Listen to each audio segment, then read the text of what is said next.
राजनीति, आंदोलन, किसान, करप्शन, गरीबी, इन सभी मुद्दों पर आवाज उठाएगा अब तक न्यूज इंडिया। सत्ता के आगे जब भी सवाल कमजोर पड़ने लग जाए तो सवाल उठाने पड़ते हैं।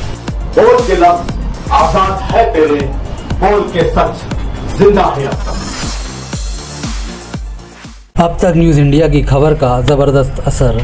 कांदा व्यापारी के साथ हुई मारपीट की घटना से जिला भर के किसानों में आक्रोश। आरोपी व्यापारी के खिलाफ शेतकरी संगठनों ने कड़ी कार्रवाई की मांग की। दरअसल मामला ये था कि कुछ दिन पहले मालेगांव तालुका के मुंगसे बाजार में एक व्यापारी ने मामूली सी बात पर कांदा किसान के साथ मारपीट की थी। बात सिर्फ इतनी सी थी कि प्याज किसान ने व्यापारी को कांदा बेच तो दिया, लेकिन उसमें थोड़े से प्याज खराब थे।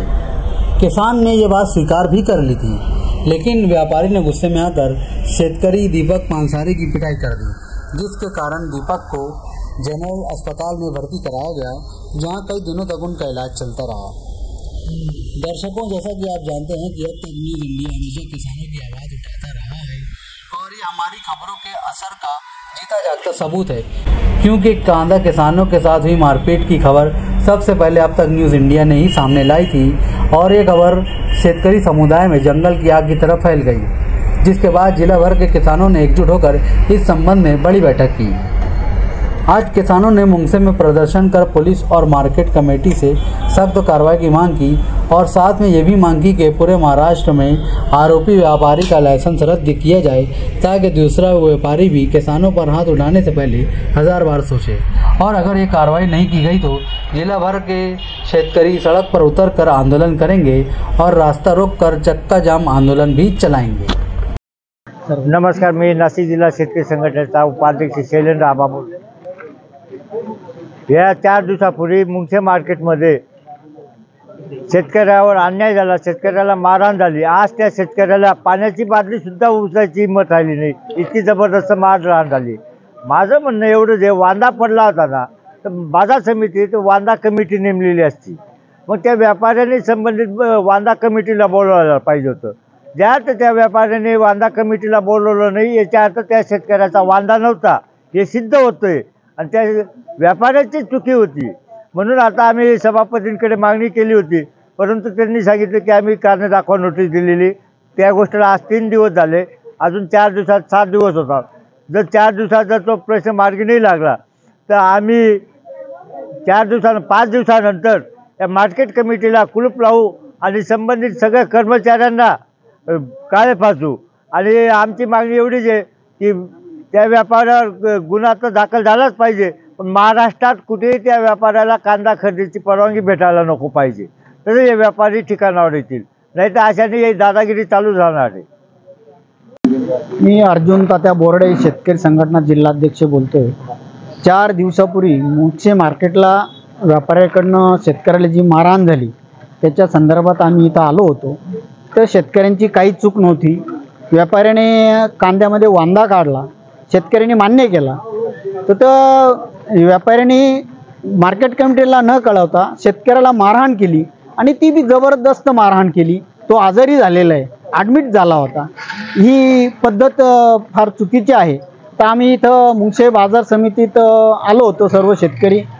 मग त्यांनी सभापतींनी 4 दिवसाची मुदत मागून घेतली का आम्ही कारवाई करतोय, केस केलेली आहे। आता आम्ही 4 दिवस वाट बघतोय, त्याच्यानंतर आम्ही पुढचं आंदोलन करणार आहे। सर्वप्रथम मी माफी मागतो की या ठिकाणी पोहोचायला आम्हाला उशीर झाला, कारण मुख्य कार्यालयात कर्मचाऱ्यांची बैठक चालू होती, त्यामुळे या ठिकाणी पोहोचण्यासाठी उशीर झाला। आमचे सन्माननीय शेतकरी दीपकदादा पानसरे यांना जी 4 दिवसापूर्वी मारहाण झाली, त्याच दिवशी कर्मचाऱ्यांनी मुख्य कार्यालयात आम्हाला कळवलं। आम्ही तपास देखील केला की नेमकं कशा पद्धतीने काय स्वरूप झालं, कशामुळे। तर कांदा लिलाव झाल्यानंतर त्या खळ्यात गेल्यानंतर त्या ठिकाणी खाली करत असताना काहीतरी कांद्यात कमी अधिक कांदा मिश्र असेल, त्याच्यामुळे शेतकरी आणि व्यापारी यांच्यामध्ये कुठेतरी बोलाबोली झाली। दरम्यानच्या काळात कुठेतरी शब्दाला शब्द वाढला, शिवीगाळ झाली की माहीत नाही, मी स्पॉटवर नव्हतो, पण त्यानंतर व्यापाऱ्याने शेतकऱ्याला मारहाण केली असा निरोप मला कर्मचाऱ्यांनी दिला. मी कर्मचाऱ्यांना प्रतिप्रश्न केला की त्यांनी काही तक्रार केली का किंवा लेखी अर्ज दिला का, काही केलं का. तर त्या ज्या दिवशी ही घटना घडली त्या दिवशी दीपक दादा उशीर झाल्यामुळे निघून गेले. दुसऱ्या दिवशी ते 11 वाजता मुख्य कार्यालयात आले, बरोबर.